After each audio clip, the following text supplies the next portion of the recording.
बिस्मिल्लाहिर्रहमानिर्रहीम। Today's topic of discussion is shock and blood transfusion. तो इसके समरी बॉक्स को हम पढ़ने वाले हैं। तो सबसे पहले स्टार्ट करते हैं शॉक। शॉक क्या होता है? Shock is a systemic state of low tissue perfusion. अब शॉक डिफरेंट टाइप्स का होता है। हाइपोवोलेमिक शॉक होता है जो आगे मजीद हैमरेजिक या नॉन हैमरेजिक शॉक होता है। कार्डियोजेनिक शॉक होता है जो कि एरिथमी एमआई की वजह से होता है। ऑब्स्ट्रक्टिव शॉक होता है जो कि आपको pulmonary embolism, constrictive pericarditis, cardiac tamponade की वजह से या एम्बोलिज्म की वजह से देखने को मिलता है। डिस्ट्रीब्यूटिव शॉक जो कि सेप्टिक शॉक की वजह से, एनाफिलैक्टिक शॉक की वजह से या न्यूरोजेनिक शॉक की वजह से होता है। ओके, अब इन सब की कंपैरिजन वाला को पढ़ लेते हैं। ओके, तो सबसे पढ़ लेते हैं हाइपोवोलेमिक शॉक। हाइपोवोलेमिक शॉक ये क्यों होता है? ब्लड लॉस की वजह से हो सकता है जिसको हेमरेजिक शॉक कहते हैं, या प्लाज्मा लॉस की वजह से हो सकता है जो कि नॉन हेमरेजिक शॉक होता है।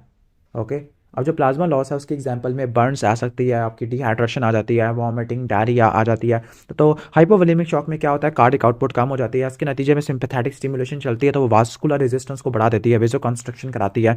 ओके, अब वीनस प्रेशर भी आपको कम देखने को मिलता है। मिक्स्ड वीनस सैचुरेशन जो कि वेजो डायलेशन पर डिपेंड होती है वो भी कम हो जाती है क्योंकि वेजो कंस्ट्रक्शन हो रही है, तो वेन्स के अंदर सैचुरेशन भी आपको कम देखने को मिलेगी। ओके, इसके बाद base deficit. Base deficit in सब में ज़्यादा होता है शॉक में, क्योंकि शॉक में क्या होता है? परफ्यूजन कम होती है, आपको एसिडोसिस देखने को मिलता है। और बेस डेफिसिट ये वो बेस होता है जो कि पीएच को करेक्ट करने के लिए इस्तेमाल होता है। ठीक हो गया?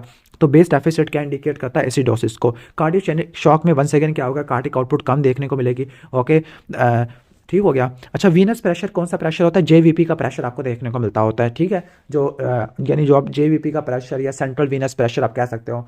ओके, या राइट एट्रियम का प्रेशर या प्री लोड। ओके, तो जो हाइपोवोलेमिक शॉक है इसमें जो प्री लोड कम होता है, कार्डियोजेनिक शॉक में प्री लोड आपको ज़्यादा देखने को मिलता होता है। सही हो गया? तो इन दोनों को आपने ऐसे डिफरेंशिएट करना होता है। इसके बाद ऑब्स्ट्रक्टिव शॉक है। ऑब्स्ट्रक्टिव शॉक में भी आपको प्री लोड आपको ज़्यादा देखने को मिलता होता है क्योंकि कंप्रेशन हो रही है। ठीक हो गया? बाकी इन दोनों को कैसे डिफरेंशिएट करते हैं ऑब्स्ट्रक्टिव शॉक को और कार्डियोजेनिक शॉक को, ये आपने कमेंट्स में बताना है। इसके बाद नेक्स्ट है डिस्ट्रीब्यूटिव शॉक के अंदर आ जाते हैं। ओके, डिस्ट्रीब्यूटिव शॉक के अंदर क्या होता है? डिस्ट्रीब्यूटिव शॉक में कार्डिक आउटपुट उल्टा बढ़ जाती है क्योंकि मसला यहाँ पर वेजोडाइलेशन होती है। वेजोडाइलेशन की वजह से मिक्स्ड वीनस ऑक्सीजन सैचुरेशन ज़्यादा हो जाती है।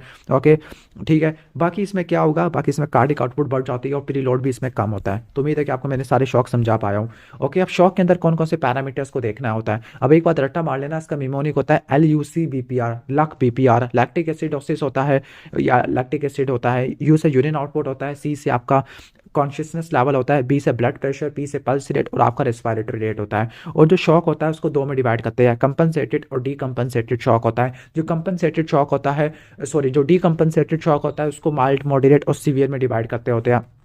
ओके, तो स्टार्ट करते हैं पहले। अब इनको कैसे याद करना होता है? पहली बात अपने रट्टा मार लेनी है। शॉक में होता क्या है? शॉक में लैक्टिक एसिडोसिस आपको ज़्यादा देखने को मिलता है, यूरिन आउटपुट कम हो जाती होती है। Okay, consciousness level almost zero पे चली जाती होती है। इसके अलावा ब्लड प्रेशर कम होता है, पल्स काफ़ी ज़्यादा हो जाती है और रेस्पिरेटरी रेट भी आपको ज़्यादा देखने को मिल सकता है या रेस्पिरेटरी रेट खराब हो रहा है। तो जो कंपनसेटेड शॉक है इसमें आपको लैक्टिक एसिड +1 का देखने को मिलेगा और दूसरा आपने याद रखना है कि पल्स माइल्डली इंक्रीज होती है, बाकी सब चीज़ें नॉर्मल होती है। माइल्ड के अंदर क्या होता है? माइल्ड के अंदर आपने रट्टा मार लेना कि दो चीज़ें ठीक रहेगी, बाकी सब चीज़ें खराब होगी। एक होगा ब्लड प्रेशर और दूसरा यूरिन आउटपुट, ये नॉर्मल होती है। मॉडरेट के अंदर क्या होगा? ओके, मॉडरेट में आपने माइल्ड हाइपोटेंशन लिखनी है और सीवियर में सीवियर हाइपोटेंशन आ जाएगी। बाकी ऑलमोस्ट आप पढ़ लेना। सही हो गया? इस तरह से आपने याद करना होता है। अब शॉक की क्लासिफिकेशन ऑलरेडी एक्सप्लेन कर चुका हूँ। हाइपोवोलेमिक, कार्डियोजेनिक, ऑब्स्ट्रक्टिव और डिस्ट्रीब्यूटिव शॉक और एंडोक्राइन शॉक जो कि एक्यूट एड्रिनल इनसफिशिएंसी, एडिसोनियन क्राइसिस की वजह से देखने को मिलता होता है।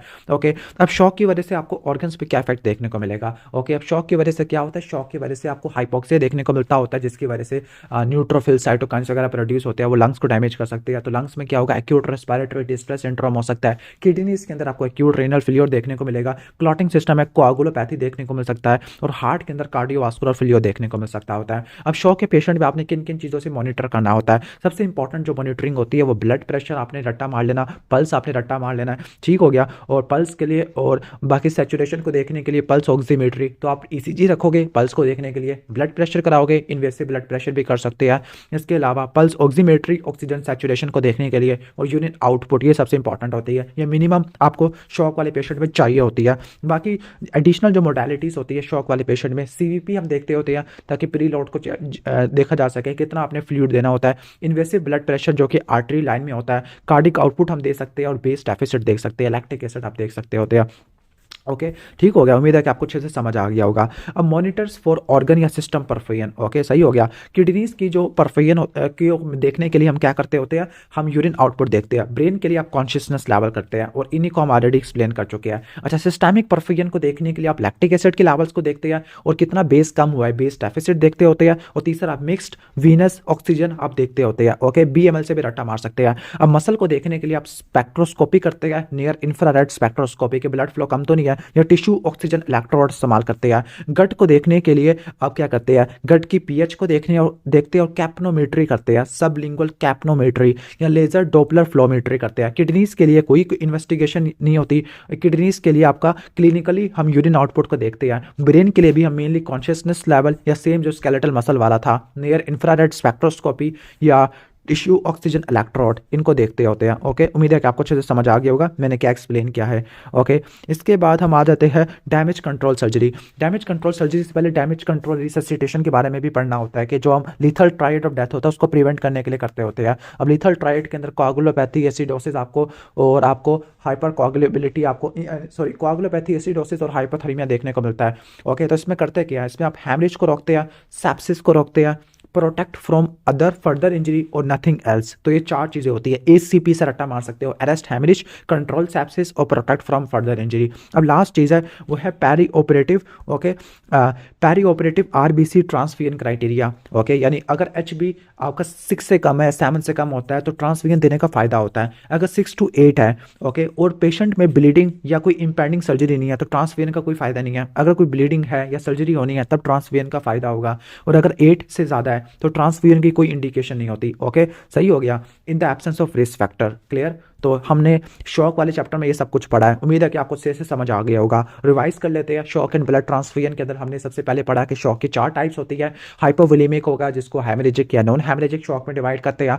कार्डियोजेनिक हो जाएगा, ऑब्स्ट्रक्टिव शॉक हो जाएगा और डिस्ट्रीब्यूटिव शॉक हो जाएगा।